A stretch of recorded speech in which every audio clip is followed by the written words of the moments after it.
For decades, the academic world and classic archaeology circles have sustained a silent yet relentless debate. For many historians, the biblical account of the death of Jesus contained a detail that defied the logic of physical preservation: the use of iron nails. The argument was simple. The Romans, known for their cruel and economic efficiency, would rarely waste expensive metal on mass executions. Furthermore, human anatomy, according to skeptics, would not support the weight of a body suspended solely by perforations. The dominant theory stated that ropes were the rule, and nails, perhaps, a dramatic addition by the evangelists. The history of archaeology is, often, the history of chance. And in June of 1968, chance decided to intervene in humanity's most profound theological debate.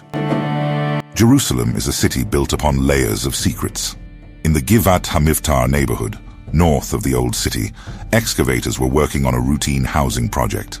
What should have been just the foundation of a new building became the portal to the first century.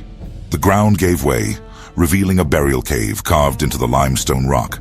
It was not just a tomb. It was an archive of bones from 24 people who lived and died in the time of Herod the Great. Among the debris of 2,000 years, archaeologists found 15 stone boxes known as ossuaries. In the ancient world, after 1 year of burial, the bones were collected and placed in these urns to make room for new bodies. It was a common, almost bureaucratic practice. But ossuary number 4 held something that science had never seen before. Inside, it rested the mortal remains of a young man in his early 20s.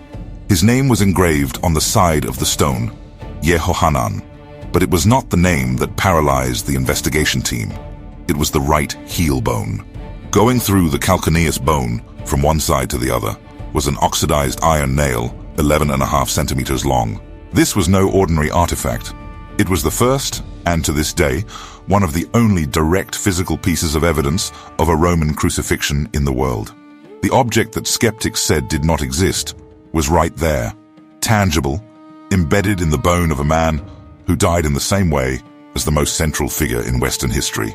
The discovery of 1968 not only silenced doubts about the mechanics of Roman execution, it opened a forensic investigation that allows us, today, to reconstruct with frightening precision the last moments of a victim on the cross.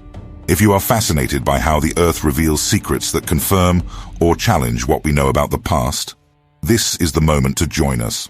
Subscribe to the channel and turn on notifications. We are just beginning to unearth the truth that has remained hidden for 20 centuries. Upon analyzing Yehohanan's nail, researchers noticed something even more revealing. Attached to the tip of the metal were fragments of olive wood. That was not just a nail. It was a nail that still carried the piece of the tree where the man had been suspended. The wood, the iron, and the bone had fused into a single testimony of pain and Roman military engineering. But how exactly was that nail used? And why, unlike thousands of other crucified individuals, were Yehohanan's remains found with the metal still attached to his body? The answer to these questions begins to draw a much more brutal scenario than Renaissance paintings ever dared to show. We will now dive into the technical details of this discovery, analyzing what forensic doctors discovered about the position of the feet and hands. What you will see next completely changes the image most people have of how Jesus was, in fact, nailed that afternoon in Jerusalem. Yehohanan's bone was not just a biological remnant, it was a map of a state crime. When the mortal remains arrived at the laboratory of the Hebrew University Hadassah Medical School in 1970, the atmosphere was one of almost absolute scientific reverence.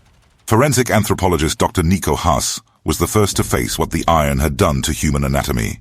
The first great revelation did not come from the bone itself, but from the deformity of the metal. The 11.5 centimeter nail was not straight. Its tip was bent, forming a hook of approximately 2 centimeters. To an untrained eye, this might seem like damage caused by time. But for the investigators, it was the key to the whole mystery. Roman executioners were professionals of death. They reused nails whenever possible, as iron was a resource that required forging and transportation. If Yehohanan's nail was still driven into his heel 2,000 years later, it was not due to a ritualistic choice. It was due to a technical error. When hammered against the vertical stake of the cross, the tip of the nail hit a knot in the olive wood. a point of extreme density that the iron could not pierce. Instead of penetrating the tree, the metal bent inside the wood, creating a kind of accidental anchor. When the body was taken down from the cross for burial, the soldiers simply could not remove the nail without destroying the condemned man's foot. They made the quickest decision. They cut the wood around it and left the metal where it was. This failure by the Roman executioner was what allowed the evidence to survive time. Without that knot in the wood, the nail would have been extracted, cleaned, and used on another victim the next day. What would be left for us would be just a bone with a hole, which could easily be mistaken for a disease or a post-mortem injury. Dr. Haas's initial analysis suggested something that shocked the Christian world in that decade of the 70s. He believed that Yehohanan's feet had been nailed together, one on top of the other, piercing both heels with a single nail. This visually matched almost all artistic representations of the crucifixion in churches around the globe. But science, like history, is a process of constant correction. Years later, in 1985, a new team of researchers, led by Josias and Eliezer Sekeles, re-examined the find with more advanced technologies. What they discovered changed the narrative. There was no evidence that the second heel had been pierced by the same metal. The conclusion was even more disturbing than the previous one. Yehohanan was not nailed with his feet overlapping at the front of the cross. Instead, he was placed straddling the vertical stake. His feet were nailed laterally, one on each side of the wooden beam. The nail went through the heel from the side, fixing the bone directly against the side of the cross. This position forced the body into an unnatural twist, where every attempt to breathe required the condemned man to lean on the nails in his heels to expand his lungs. It was an architecture of agony designed to last for hours or even days. If you are realizing how historical reality can be much more raw than art has taught us, this is the time to support this documentary. Click the like button below. This signals to the platform that content based on facts and real archaeology should reach more people. The forensic study of Yehohanan did not stop at his feet. Scientists began to look at his arms. In biblical accounts and popular tradition, Jesus' hands were pierced through the palms, but physics says otherwise. If you nail an adult man through the palms of his hands, the weight of the body will tear the soft tissues in minutes, and the condemned will fall from the cross. Where then did the Romans place the upper nails? The answer was hidden in an almost invisible detail in the bones of Yehohanan's arm, and it leads us directly to the center of the debate over the authenticity of the Roman methods described in the Gospels. We are about to enter the mechanics of upper suspension, and what archaeology says about the wrists may be the final proof that links the 2,000-year-old object to the account of the death from Nazareth. With the structure of the lower body defined by the discovery in Givat HaMivtar, the archaeological investigation had to face the second great mystery of the crucifixion, the suspension of the arms. Yehohanan's heel gave us the visual proof of the use of nails, but it also forced us to question centuries of artistic tradition regarding the upper body. The classic image of a man suspended by nails driven through the center of the palms is one of the most powerful representations in Western history. However, for the engineers of death of the Roman Empire, this practice would be technically inefficient. Human anatomy is relentless under the force of gravity. In the center of the palm of the hand, there are only soft tissues, tendons, and small bones that do not have the structural integrity to support the weight of an adult. If an iron nail were placed exactly there, the metal would tear the flesh in a few minutes. The body would simply fall from the cross. For the execution to fulfill its role of prolonged public exposure, the anchoring needed to be done at a point of absolute resistance. This point, identified by modern forensic medicine, is known as Destot space. Located in the wrist, between the carpal bones and the radius, this small canal allows an 11 to 12 centimeter nail to pass through the limb without necessarily breaking the bones, but securing the arm in such a way that it becomes mechanically locked by the skeletal structure of the wrist. Upon reaching this region, the nail invariably crushes the median nerve. The result is a pain that neurologists classify as excruciating, causing an involuntary and permanent contraction of the thumb inwards towards the palm of the hand. It is a technical detail that almost never appears in Renaissance paintings, but which makes perfect sense within Roman military rigor. Although Yehohanan's ossuary did not preserve the wrist bones with the same clear marks as the heel, the discovery of the nail in the foot validated a fundamental concept. If the Romans used iron for the feet, its use in the wrists was the logical conclusion to ensure the victim did not break free. However, there was an even more sinister component to crucifixion that the 1968 discovery helped to illuminate. To prolong the suffering and prevent the condemned from dying too quickly from asphyxiation, the Romans frequently used the so-called sedile. It was a small piece of wood, a kind of rudimentary support nailed to the middle of the vertical stake. The sedile was not a gesture of mercy. It was a tool for prolonging agony. By allowing the victim to support part of the weight of their torso, the executioners prevented the chest from collapsing immediately. This forced the condemned into a desperate alternation between the weight on the wrists and the weight on the laterally nailed feet. Every movement to seek a breath of air required the man to lean on the iron nail piercing his heel against the wood. This is the level of historical precision that modern archaeology allows us to reach. We are not talking about legends, but about an architecture of pain designed to last for hours or even days. The existence of this complex structure raises an intriguing question. If crucifixion was so common, occurring in thousands of cases during the revolts in Judea, why did it take us almost 2,000 years to find a single bone with a preserved nail? The answer to this question reveals much about the customs of Jerusalem and about the final destination of the bodies that came down from the crosses. What happened to Yehohanan was an administrative anomaly by the Romans, and understanding this anomaly is what allows us to connect this object directly to what history narrates about the end of Jesus. In the next few minutes, we will explore how the value of metal and the superstitious beliefs of the time almost erased this evidence from the face of the earth. With the understanding of the mechanics of pain established, a doubt arises that challenged archaeologists for decades. If historical records state that the Romans crucified thousands of rebels and criminals during the 1st century, why does Yehohanan's heel remain as the only direct physical evidence of this method in all of the Holy Land? The answer to this rarity lies in the very nature of Roman execution. Crucifixion was not just a method of ending a life, it was a tool of political and psychological propaganda. For Rome, death on the cross was meant to be the pinnacle of humiliation. Therefore, the general rule was that bodies should be abandoned on the structure after death, serving as food for birds of prey and wild dogs. When the remains finally fell to the ground, they were collected and thrown into mass graves, such as the Valley of Hinnom, the biblical Gehenna, without any identification, funeral rite, or preservation. In this scenario of mass disposal, the bones were scattered, crushed by nature, and lost to history. The fact that Yehohanan was placed in a stone ossuary, inside a family tomb, means that he was an absolute exception to the system. He belonged to a family with enough influence or resources to request the body from the Roman authorities and perform a proper Jewish burial, which requires the dead to be returned to the earth before sunset. This archaeological discovery in 1968 brought down one of the most aggressive arguments of skeptical historians.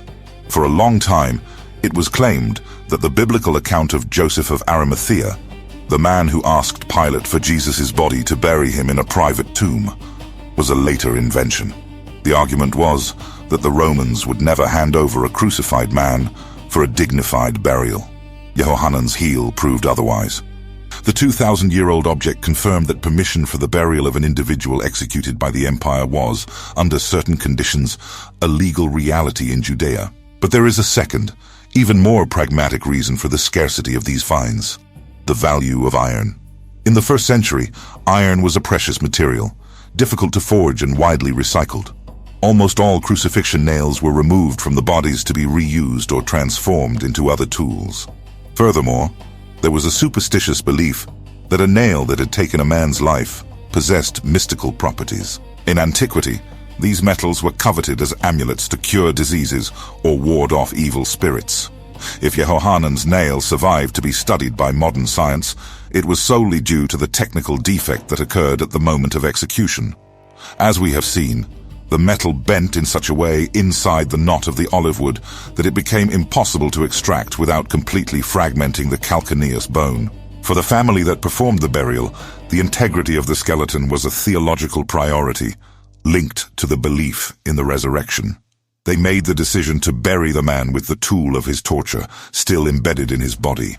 It is this combination of human error and respect for the dead that allowed this link between the past and the present to reach the hands of researchers. By observing the oxidized metal, we realize that it is the signature of a moment when Roman bureaucracy failed to erase the traces of its brutality. However, the analysis of Yehohanan's skeleton revealed a final and disturbing detail about his last moments. Scientists noted that, in addition to the perforation in the heel, the man's legs presented specific fractures caused by a violent and precise blow. This detail leads us directly to a practice described in ancient texts known as Crurifragium. In the next block, we will understand why the Roman soldiers decided to break the bones of Yehohanan's legs, and how this technical procedure accelerated the end of a victim who refused to die, closing the cycle of agony in a surgical and terrible way. By analyzing the long bones of Yehohanan's legs, researchers at the Hebrew University came across evidence that transcended the simple perforation of the heel. The man's tibius showed clear transverse fractures caused by a high-energy impact. These were not marks of wear or post-mortem breaks caused by the weight of the earth. They were peri-mortem injuries, which occurred at the exact moment Yehohanan's life was coming to an end. This discovery brought to light one of the darkest and most efficient practices of Roman military engineering, the Crurifragium. Although the name sounds like a clinical medical term, its application was purely strategic. To understand why Roman soldiers broke the legs of the condemned, one must understand the physiology of death on the cross. As we saw earlier, the survival of a crucified man depended on his ability to lift himself up, to exhale carbon dioxide from the lungs and seek the next breath of oxygen.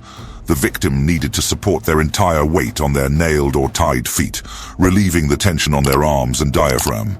As long as the condemned man had the strength in his legs to perform this up and down movement, he would remain alive. The agony could stretch on for days under the Judean sun. However, there were circumstances in which the Romans needed to end the execution quickly. Whether due to superior orders, the beginning of a local religious holiday, or simply to relieve the military guard, the asphyxiation process needed to be accelerated.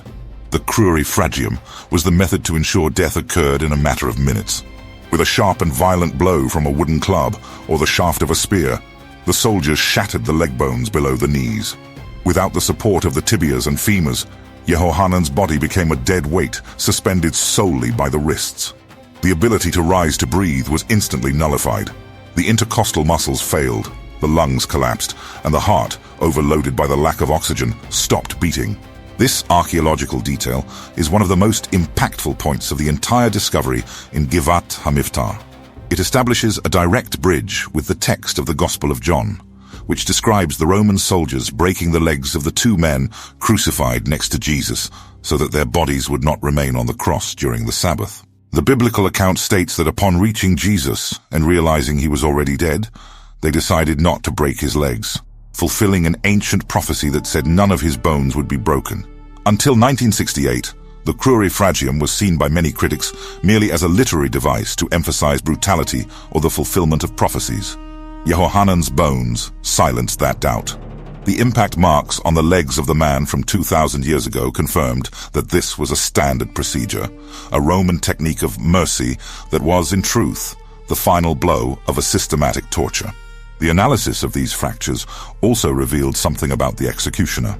The blow was delivered with surgical precision, indicating that the soldiers responsible for executions in Jerusalem were veterans accustomed to that task. There was no hesitation. There was efficiency. As we look at Yehohanan's skeleton, we are not just seeing mortal remains. We are seeing the physical record of an execution system that shaped the history of the West. The nail in the heel proved the method. The broken legs proved the execution of the sentence. But after the confirmation of all these brutal details, one final piece remains in the puzzle. What does the 2,000-year-old object tell us about the image we have of Jesus of Nazareth? After all the forensic reconstructions and metallurgy analyses, what has science finally concluded about the real face of the crucifixion? In the sixth and final block of this documentary, we will consolidate all the evidence and reveal how Yehohanan's discovery forever altered our perception of the most famous event in human history. It is the closure of an investigation that began on a construction site and ended up validating centuries of faith and questioning. The discovery in Givat HaMivtar was not just an archaeological event. It was a mutation point in how the modern world views the biblical past. For almost 2,000 years, the crucifixion of Jesus of Nazareth inhabited the territory of faith, theology, and art. But starting in 1968, it definitely entered the register of forensic facts. Yehohanan's bone became the corpus delicti that was missing to prove that the gospel narrative was not a late allegory, but the precise description of a Roman execution system that actually operated within the walls of Jerusalem. Today, Yehohanan's original nail and calcaneus bone are preserved in the Israel Museum. They are small, oxidized, and, at first glance, may seem insignificant compared to the grandeur of the monuments of the Holy City. However, their importance is immeasurable. That 11.5-centimeter fragment of iron, with its tip bent by an olive wood knot, proved that history can be preserved by a mistake, by a technical failure of a soldier who lived 20 centuries ago. Science and archaeology do not aim to prove anyone's divinity, but they have the power to authenticate human suffering and historical context. Thanks to Yehohanan, we know that the victims of the cross could, indeed, receive a dignified burial. We know that nails were used in both the feet and the wrists. And we know that the breaking of the legs was a physiological reality to accelerate the last breath. The image we have of Jesus on the cross has become, through this find, much more real, visceral, and historically grounded. The 2,000-year-old object fulfilled its mission. It silenced academic skepticism and offered humanity tactile proof of the brutality that shaped the foundations of the Western world. Stone and iron spoke where ancient documents were questioned. This documentary is the result of an incessant search for the truth hidden beneath the layers of dust of history.